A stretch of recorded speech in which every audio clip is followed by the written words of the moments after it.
Napanood nyo ba ako? Ayun niya, ano sila, nasa beach. Nakatambay sila doon, si baby. Yan, sila bayaw. Di ba makapunta doon, sinato talaga ako. So ayun niya mga papsi, good night. Tulog na ako, inaantok na ako. See you tomorrow para sa day 2. Infanta tour. Biglaan. Parang natin si Malupi. Panisipol na tao eh. Ano talaga ito?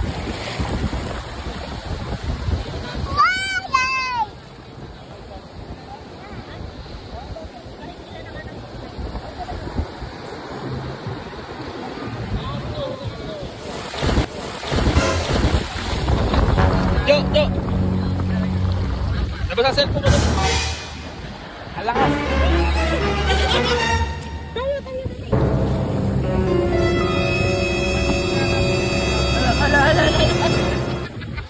Labas ang cellphone mo. Water resistance, wag lang ilubog.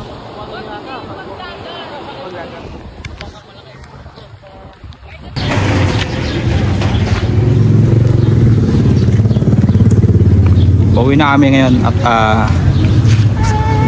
papaalam muna kami sa mga kaming mga kamag-anakan din mapangakit dito. Naalala niyo yung kubo? Ayan. Diyan ako natulog dati, di ba?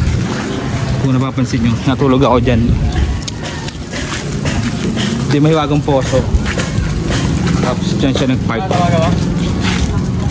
Tawagan ko na muna kasi wait lang. Yan naman ito si Cham-Cham.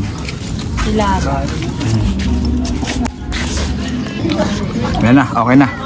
Hindi na kami naligo kasi para sabayan na pag-uwi. Yan, bumisita muna kami dito. Tapos mapang-akit may okoy. Ang tawag dito sa okoy na to? Ay, wait lang, bigyan mo maayos saan. Gulay. Yung gulay, okoy. Gusto na. Na may malunggay. Sa akin na, baka kainin mo. Sarap yan. Dito mo si Samar. Dito mo namin kung sagit lang. Diyan na sa loob. Oo, may hangin dito. Okay, sa loob mo na kami. Dami. Ano yan? Di ko dinala. Ay, iniwan niya dun sa CR, nakita ko. Wala sabon dyan?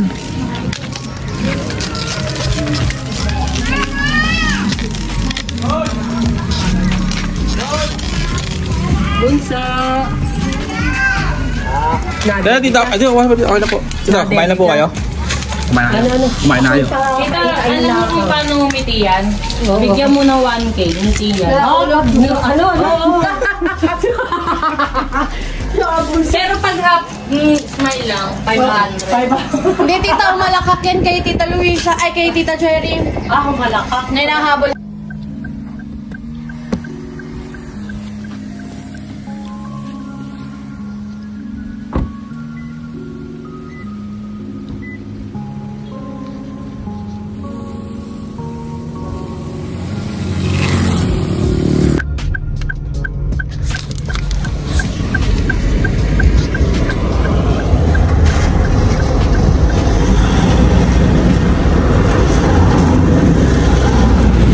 Okay mga paps, stop over tayo.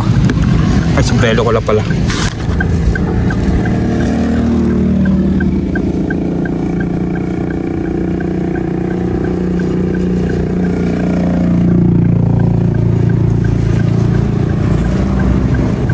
Yan.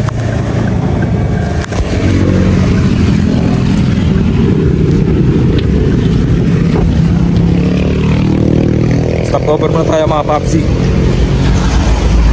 Over muna tayo at tayo magtitimpla ng gatas, Cham-Cham.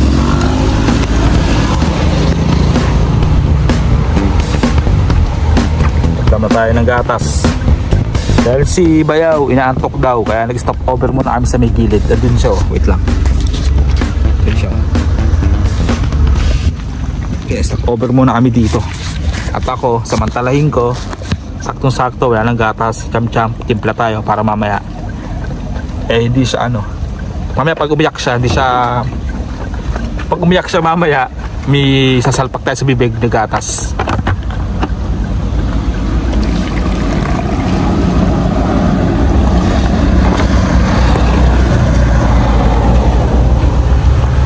Ubus na pala. Bibili tayo ng gatas, bili tayo ng tubig. Bumulol ako. Medyo inatok din naman ako. Kaya naman.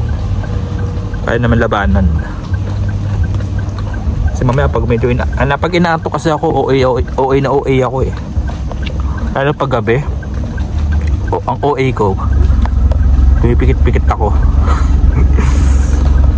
Tapos pag kuwari, kausap ako ni Mapang-akit, naiinis yan kasi hindi ko ina-acknowledge yung sinasabi niya. Puro lang ako tango. Yan, marami gata si baby. Actually, tinulugan talaga nila ako eh. Nakakainis.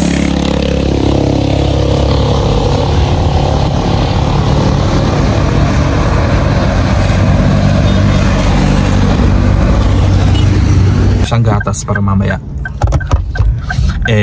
alam na. Pulasan natin. Yan, okay. Ito yung nagpapagising sa akin. Ayan na, babulgang. So kwento ko lang kanina kasi yung nasa kalagitnaan kami ng biyahe, si Bayaw biglang nag-hazard tapos kumilid. So bakit kaya? Akala ko di-jingle. Yung pala, sabi niya sa akin, Bayaw, idlip muna ako, hanap lang tayo ng magandang space. Sabi ko, sige. So yun nga, inaantok siya. Ako ito inaantok. Pero kung ano to, siguro ka ito inaantok. Dahil nag-sounds talaga ako. Mahilig talaga ako mag-sounds sa biyahe. Kahit di ako nag-drive. Basta pag kunwari, tasaya ako ng jeep, tricycle. Lalo pa nagmumotor ako. Diba? Naka-intercom ako, diba? Sound trip talaga ako. Tapos kailangan laksan ko. Kasi pag mahina, inaantok ako. Yan. Pero pag ganitong stopover, pag ganito, ako inaantok. Nado ko. Ayun nga mga papsi. Tawag doon. Naging maganda naman yung ating tawag doon, bakasyon sa Infanta. At alam nyo ba na biglaan lang yun kasi ang plano lang naman namin bumisita kay Bayaw. Si Bayaw kasi taga Angono, Antipolo. So ayun nga, bumisita kami sa kanila. Just nagkayaan lang na tara, uwi tayo sa probinsya sa Infanta. So go kami, diba? Wala namang pasok si Mapang-akit. Yan, tulog sila. Ayaw na videohan na kasi tutulog sila. Sabi ni Mapang-akit, pag doon natutulog daw si baby, huwag daw videohan. Lalo na daw siya. Chill lang tayo. Nagibaan tayo. Shoutout kay Tita Dulia. Pinabuunan kami ng peanut sandwich. Peanut bread. Shoutout din kay Tita Tita Cherry. Kasi pinabaunan din kami ng mga pasalubong. Shoutout kay Tita Cherry. And syempre shoutout din kay Tita Luisa. Dahil ang sarap ng luto niya guys. Yung bopis. May tawag sa Infanta na bopis. Pero ganun ang sarap. Sobra. Tapos yung pritong bangus ata yun. Daing. Sorry. Sarap. Pati yung yung parang kamote na matamis. Ang dami ko nakain. Yan, shoutout kay Tita Luisa and Tita Cherry and Tita Dulia na ito na tasty. Tapos binigyan kami ng langka doon. Pasalubong. Alam nyo ba, pag uuwi kami sa Infanta, sobrang aming inaasikaso ng mga tita ni Mapang-akit. Kaya shoutout sa'yo. Pati mga tito, yan si Tito Piyong, Tito Ampong. Shoutout sa'yo kasi siya yung nag-organize ba tawag doon. Siya yung tumulong sa amin na makakuha ng may stay na cottage yan. Shoutout sa Kalalos Cottage. Binigyan kami ng discount sa lahat ng pupunta sa Infanta na gusto nyo mag-swimming o kahit di naman swimming pang relax yan. Punta na kayo sa search nyo lang sa Infanta, search nyo lang sa Google Kalalos Infanta Quezon, lalabas na yun. Sabihin nyo na yung pangalan ko na nirepair ko kayo, bigyan kayo ng discount. Kuya Edwin. Shoutout kay Kuya Edwin, napaka-asikaso niyan. Maya kami pinupuntahan sa cottage, sinisilip lahat isa-isa. Actually hindi lang naman kami, isa-isa ng mga nagbakasyon doon.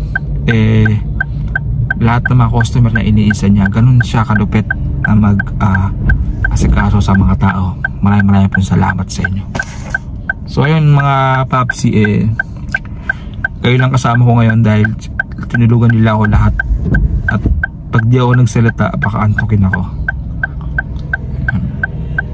Alam niyo ba mga papsi na na sobrang ko nang miss mag-vlog talaga. Di lang ako makapag-vlog kasi ang dami kong ginagawa yung tipo na siguro dahil ngayong buwan na to, mayroon lang October, November, may naming mga bagay na kailangan unahin. Siguro sa month of December, medyo maluwag na yung maluwag na yung aking schedule. Makapag-vlog na ako, lalo na sa Facebook. Pero siyempre YouTube talaga tayo, YouTuber tayo priority natin YouTuber. Priority natin YouTube. Nabubulol na ako, nakatok na ata ako. Nagigising sila. So mamaya na lang mga papsi, pag nasa bahay kami, tapos sabi ko kay Bayaw, pag may coffee shop na makita, stop over kami, gusto ko magkape. Ayun lang mga papsi, mamaya see you.